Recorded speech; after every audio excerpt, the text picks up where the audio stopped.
Bom, e como a gente falou agora há pouco, o Haddad deve receber o plano de contingência ao tarifaço de Trump, feito pela área técnica, e os governadores também já anunciaram ações voltadas a socorrer empresas exportadoras que vão ser impactadas com a tarifa de 50%. Vamos conversar sobre isso agora com o André Cordeiro, o presidente executivo da Abiquim, a associação que representa a indústria química. Tudo bem, André? Bem-vindo aqui no CNN Money. Obrigada por conversar com a gente. Tudo bem, Muriel. Boa tarde. Um prazer estar aqui conversando contigo e com quem nos assiste. Prazer é nosso em te receber. Quero saber, antes de mais nada, qual seria o impacto para a indústria química diante desse cenário aí de taxação de 50%, se isso realmente se confirmar? Assim como para o conjunto da indústria brasileira, especialmente para a indústria brasileira, né, Muriel, que tem uma relação muito sólida com o mercado americano, né, há muito tempo, né? Então, nós temos volumes consideráveis de exportação para os Estados Unidos, indústria em geral e a indústria química em particular, né? Então, assim como para a indústria em geral, o impacto para nós é muito grande. Nós exportamos para os Estados Unidos 2,5 bilhões de dólares o ano passado e importamos 10,5 bilhões em grandes números, né, dos Estados Unidos. Então, veja, primeiro, há uma corrente de comércio muito forte, né, somando as duas, as idas e vindas, 12 bilhões e 13 bilhões de dólares vão de um lado ao outro aí na corrente de comércio entre Estados Unidos e Brasil, na indústria química, então um valor significativo, e é amplamente favorável para os Estados Unidos, né?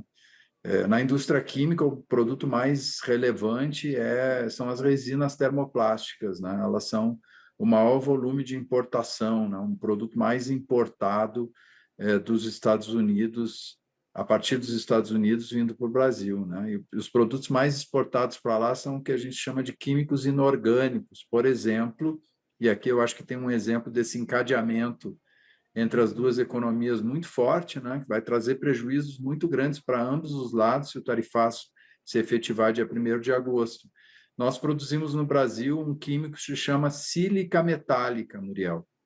Essa sílica metálica, ela é utilizada para produzir silicone. O silicone que todos nós conhecemos, esse mesmo, né? O silicone que tem aplicações na construção civil, por exemplo, né? Para vedação, tem múltiplas aplicações. Então, sem a sílica metálica não se fabrica silicone. Só existem 3 grandes produtores no mundo, exportadores de sílica metálica: China, Rússia e Brasil. Então, se os Estados Unidos desejavam punir, né, os BRICS, acho que deram, nesse caso específico, por exemplo, um tiro no pé, né, Muriel? Porque eles não têm outras fontes para importação de sílica metálica, que é o segundo produto mais exportado na pauta de exportações de químicos no Brasil, para lá. Vai ter um problema de suprimento no mercado americano. Não bastasse isso, é uma empresa americana que produz a sílica metálica no Brasil e uma empresa americana que produz silicone nos Estados Unidos. Então, abala um ativo importante dos Estados Unidos, uma empresa significativa para os norte-americanos, né? Então, também tem uma consequência severa para lá e para cá, porque isso significa faturamento a menos no Brasil, significa empregos a menos no Brasil, significa renda a menos no Brasil, no limite, né? E preços mais elevados ao fim do dia para os consumidores americanos, porque não há outros canais estabelecidos de exportação desse tipo de material.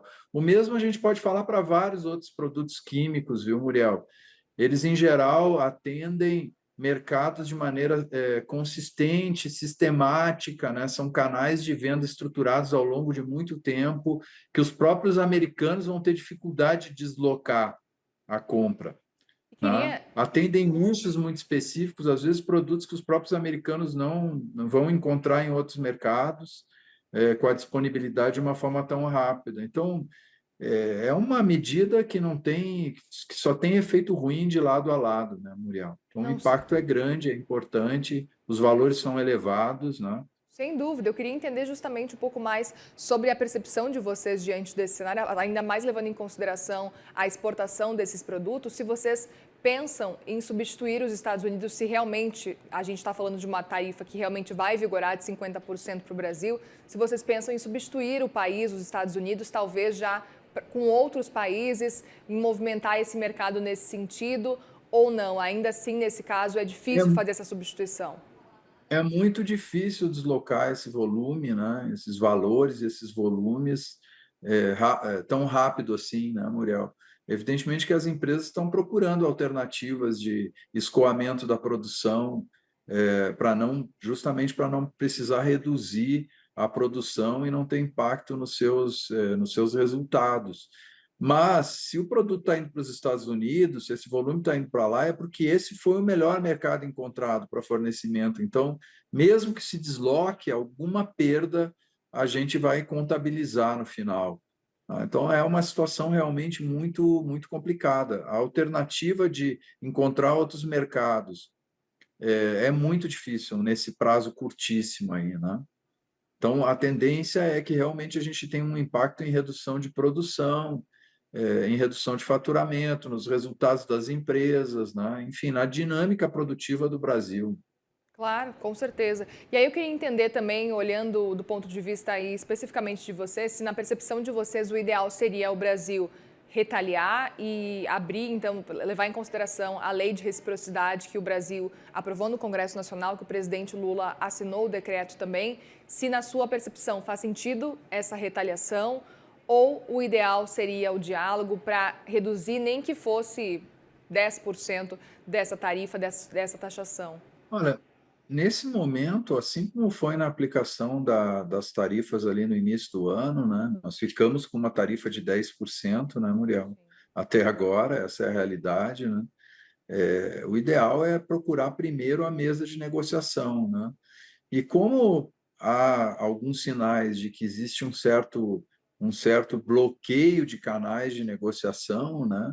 É preciso é preciso montar múltiplas mesas de negociação, né? O governo brasileiro procurou abrir os canais na Organização Mundial de Comércio para esse tema. Eu acho que foi um movimento importante. Nós sabemos que a Organização Mundial de Comércio ela está muito enfraquecida já há algum tempo, justamente pelo comportamento de negociações unilaterais, né, do governo brasileiro, do governo norte-americano já há algum tempo, mas é um canal que precisava ser aberto até para construir interlocução com outros países que também estão sofrendo com esse tarifaço, né? O Brasil não é o único, né? O Canadá também sofreu com isso, o México está sofrendo com isso, Chile, né? A própria Rússia, né? Há ameaças sobre a China também, países europeus também estão sofrendo com esse comportamento, com esse tarifaço. Então, abre-se na OMC, né, a possibilidade de um canal de interlocução, de alianças, inclusive de costura de canais de troca comercial rapidamente, para que o Brasil possa colocar os seus produtos e esses países também possam substituir eventualmente produtos dos Estados Unidos no Brasil, né? Simplesmente aplicar reciprocidade sem uma preparação, né, Muriel, pode causar algum tipo de impacto negativo sobre a economia brasileira. Então, procurar mesas de negociação como múltiplas, né, OMC, procurar interlocução direta também entre os setores empresariais, né, o governo articular esse processo de diálogo entre fornecedores aqui e clientes norte-americanos, também entre fornecedores americanos e clientes brasileiros, né? Porque se você tiver um processo de reciprocidade, os exportadores americanos, e não são poucos, também sofrerão, né? Então, tentar também abrir uma mesa no ambiente econômico direto, né? Articulada com a presença do governo brasileiro, do Estado brasileiro, né? Das agências, do MIDIC, da Apex, enfim, de todos esses atores relevantes do Itamaraty, né, é importante, né? Não simplesmente deixar os empresários resolverem por si mesmo, né, porque afinal há um conflito entre dois estados soberanos, né, e isso é o fato, é o que está acontecendo, não dá para tirar da mesa, da realidade, mas o Estado brasileiro organizar um processo dessa natureza também, eu acho que é uma mesa que pode ser montada em paralelo para acompanhar as negociações oficiais, né? Esses canais múltiplos que estão sendo abertos também, né, pelo vice-presidente, ministro da Indústria, pelo Itamaraty, pelo ministro da Fazenda, tentando achar canais de interlocução racionais no governo americano também é muito importante. Então, há um processo político, né? Há um processo de negociação política em andamento.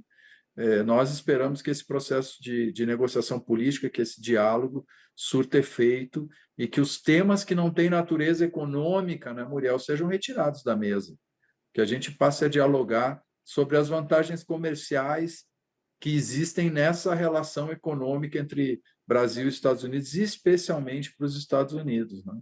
Mais para frente, né, o Brasil tem instrumentos reconhecidos internacionalmente pelas regras de comércio internacional para aplicar no sentido de se defender, né, da aplicação de uma tarifa tão elevada quanto os Estados Unidos estão sinalizando, né? Muito bem, André Cordeiro, presidente executivo da Abiquim, muitíssimo obrigada mais uma vez pela conversa aqui com a gente. Volte sempre no CNN Money, viu? Eu é que agradeço, Muriel, e a gente espera aí que o governo brasileiro de fato esteja atento aí para montar um plano completo, não só de negociação, mas um plano de apoio para a nossa indústria que não pode sofrer com esse tarifaço, senão nós teremos consequências em faturamento e em arrecadação também, né? Isso pode gerar um processo de desequilíbrio fiscal ainda mais grave no nosso país. Exato. Obrigado, Muriel.